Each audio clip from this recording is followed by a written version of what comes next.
Hello guys, good morning once again. And welcome back po sa aking FB page, The Legend 45. So this morning, i-orient ko lang kayo kung paano ginagamit yung T-square, no? T-square, tsaka yung basahan natin, tsaka yung ating mga triangles and compass. Yan. And also, yung ating pencil and ang ating masking tape. Yan.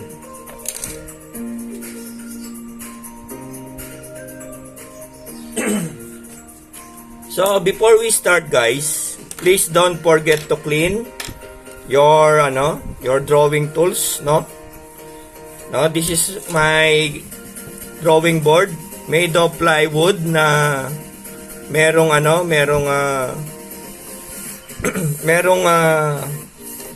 formica. And this is my T-square na naimbento ko, yung fixed half head T-square. So kalahati lang siya kasi tumatama dito. So this time, don't forget to clean before you start drawing your project or design. And then yung mga pencil natin, you can use this one and also this one, and pati yung compass natin, no? Don't forget to clean yan, para hindi nadudumihan yung ating project na gagawin sa bond paper or sa isang legal size paper.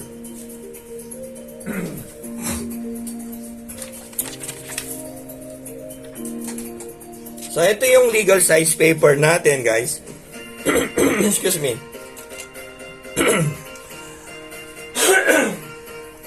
Excuse me, kasi morning lang. So, this time, gagawin natin, after you clean your drawing tools and materials, so you have to prepare your masking tape, no? Ito lang, okay na to, na ipapasten natin. So, i-demo ko sa inyo ngayon kung paano yung paggamit ng T-square na tinatapat yung ulo dito, na yung head niya sa edge ng drawing board. So, gaganyan nyo lang, i-slide nyo. No? Ini-slide yan. At the same time, it's used as a guide sa ating mga triangles. Yan, guys.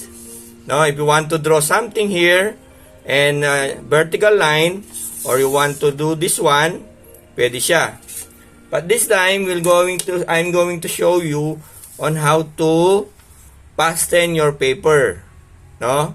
And drawing the border lines and some boxes. So my objective here is to show you how to start drawing and layouting or pasten your drawing paper.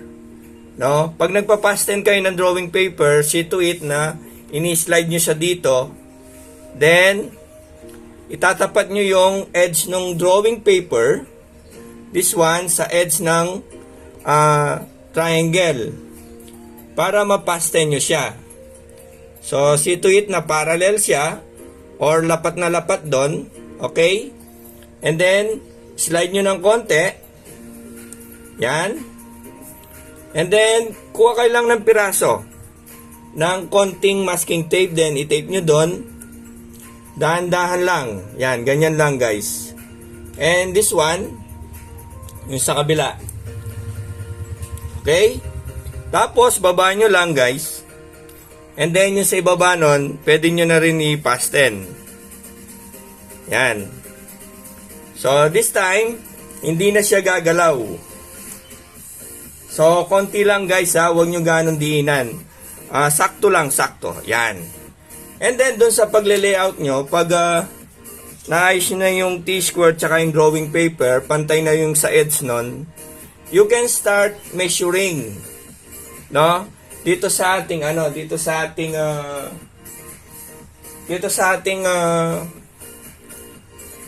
drawing paper. For example, ang start ng measurement natin dito, no? Start tayo ng 3/4. Yan, 3/4. Markahan nyo lang. And also doon ay 1/2. 1/2. Okay? So, tapos dito, also 1/2. And then sa ibaba, also 1/2. So, ganito kadali dyan, guys. Pag nakapag-measure na kayo doon sa 4 na sulok, okay, you can start, no? You can start projecting those mark. For example, no, ipo-project ko siya. Oh. This one, pro-project ko. Yung dimension. Oh, dadark ko lang ha. Konti lang dadark ko. Project ko muna, light lines. Light lines first. O, napakadali. Tapos punta ako sa kabila. 1/2 also. And then, light lines. And then, project ko doon. Light lines ulit. Okay, tapos yung sa ibaba, you can use yung edge nung T-square sa ibaba para project yon. So, ida-dark ko para makita nyo.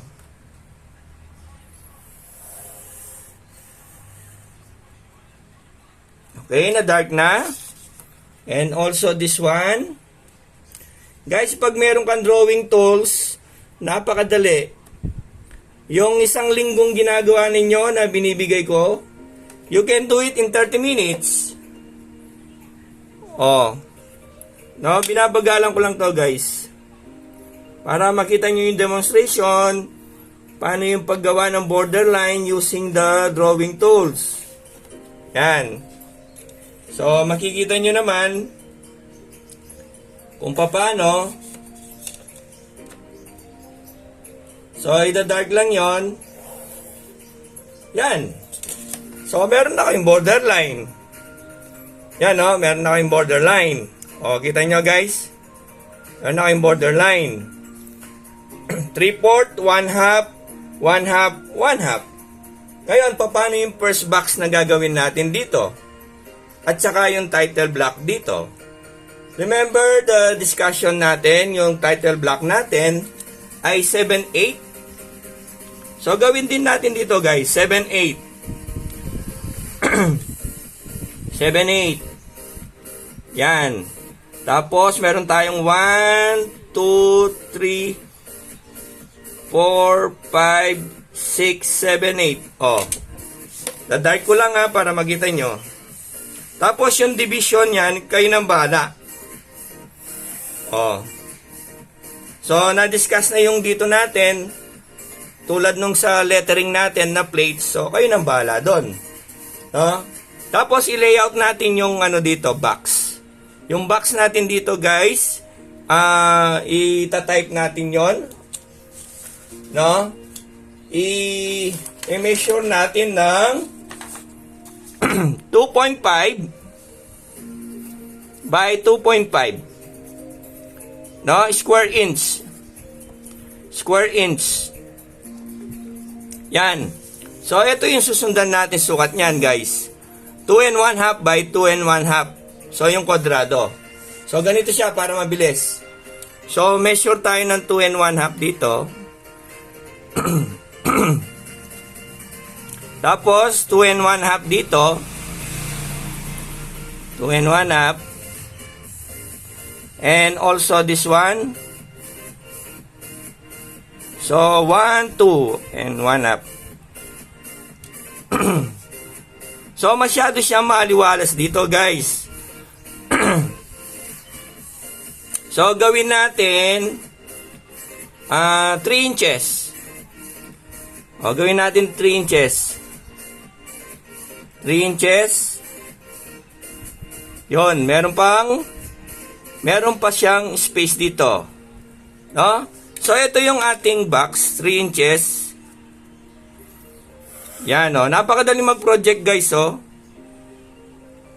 So, yung box pala natin is 3 inches by 3 inches. No, guys? Ito, 3 inches by 3 inches. Okay? So, yan. 3 inches by 3 inches. Okay? Tapos, dito, baguhin din natin yung sa itaas natin. Gawin natin 3 inches. Okay. So, tapos, syempre, project din natin pa ibaba to. That one, yung 3 inches doon. So, project nyo pababa.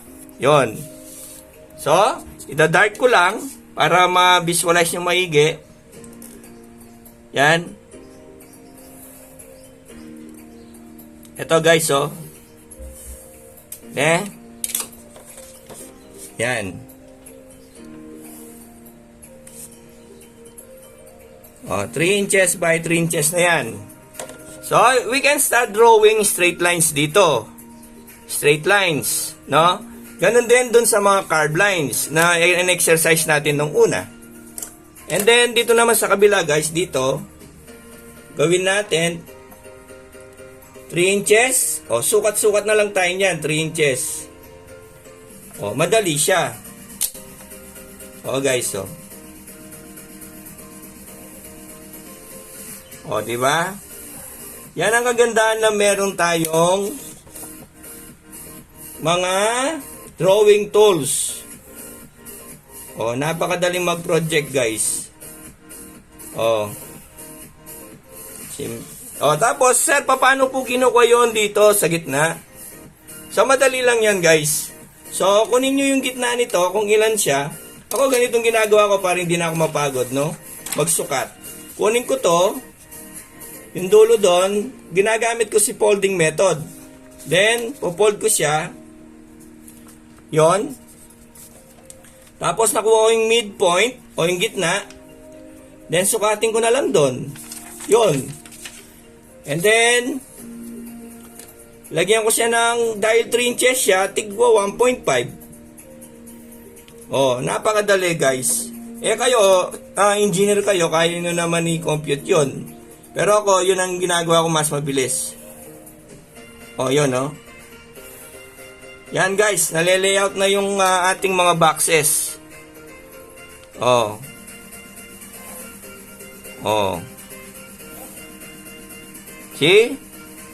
Yan. Naka-anim na tayo, guys. And then, yun na nga. O. I-darken nyo na lang, o. See? So, may 6 na kayo. Guys, pag mag-start kayo ng measurement, dito, limbawa, ang linya natin ay, ang measurement natin, tigwa 1/4. 1, 2, 3, 4, 5, 6, 7, 8, 9, 10, 11. So, kailangan dito, guys, conical point yung ano nyo, ha? Yung pencil nyo, conical point. Then, napakadali, guys. O, tingnan nyo. O, pwede nyo nang gawain yung tigwa 1/4 space. Yan, o. See? Sample lang to. Magbigay yung sample. Pero ito yung measurement or dimension na susundan ninyo, guys. This one. Para hindi kayo nalilito, no? Yan. Tigwa 1/4 yan. So, masasanay kayo yan. See to it, paalala lang, sana wag kayong pagpawisan yung kamay nyo. Wag gagalaw yung T-square, guys, ha. O. Yan, guys. O, tapos, this one. Tigwa 1/4. O, guys, hindi siya sumagad doon. Pakisagad dito, ha. Hanggang doon. Okay? Huwag kayong mag-iwan ng ganon na may gap. O. Yan. Tapos. Yan. Tapos last. Yan, guys. So, ito na yung ano natin. Remember yung line exercise natin? No? Ganito ang ginawa natin, kaso ang difference siya yung dimension. And then guys, pag gagawa kayo ng naka-angle, 45 degrees, dito kayo mag-start sa corner. No? Tapos, pagsamahin nyo yun, oh. And then, pag nagsusukat kayo, ganito guys. Huwag ganito sukat ha, ganito, parallel din siya. Ayan guys, oh, may dumi na. Ayan ang sinasabi ko. Kaya, kailangan, yung smud ng ano, yung curve ng lapis nyo naiiwan eh. May accident, ano yon, aksidente, oh. Ganun kayo mag-measure. So, 1/4, 1/4, 1/4, 1/4, 1/4. So, hayaan nyo lang lumampas doon. Sige. Ubrayin nyo na lang. Oh. And then, 1/4, 1/4, 1/4, 1/4, 1/4, 1/4, 1/4, hanggang doon. Oh. Sir, paano po ginuko yan? Oh. So, may markings na kayo. Oh. Kunin nyo yung pinakamalapit doon. I-dart nyo na kaagad.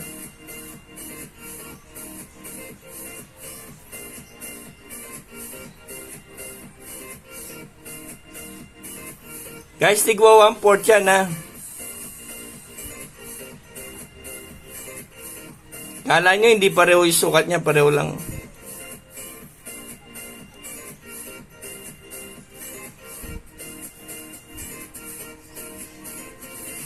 Oh. Tigwa 1/4. Ba't hindi? Hindi ko sigan nakikita, nakaharang tong ano. Yan guys. So yan. Okay. Yan, tapusin ko na to guys para makita niyo naman yung example. Yan. Dito. Yan. Guys, dapat umapak sila doon ha. Yan, para makita niyo yung ano, disadvantage. Nung meron silang gap na ganon. Kasi may ibig sabihin yan eh. Ibig sabihin, pag sa drawing, butas yan. Oh. Yan guys, oh. Done. Sana lang. Yan guys. So, ganun yung pag-start nyo. Ganun din sa compass, sa sooner, lalabas ko yung isang ano dito, isang episode kung paano siya, yan o, igagamitin. So, guys, dito, pwede nyo kasing gamitin ang ano, sa borderline, kung meron na kayong unipin, ang pwede nyo gamitin dito, kahit pentel pen lang, o yung 0.8 or 0.5, no? Tapos, dito, you can use 0.5 or 0.3, no? 0.3 or 0.5. And then sa loob, pwede nyong gamitin si 0.1. Okay, 0.1. Ganon din yung title block natin doon. Dito. So, for you to decide kung ano yung point nung gagamitin yung unipin or tech pen o yung micron fiber, no? Guys, so yon ang tamang pagle-layout with the use of T-square and triangles plus using this masking tape. So don't forget to clean your work before you start. Clean your workspace, guys. No? So maraming salamat. So see you sa mga susunod pang episode, guys. Thank you.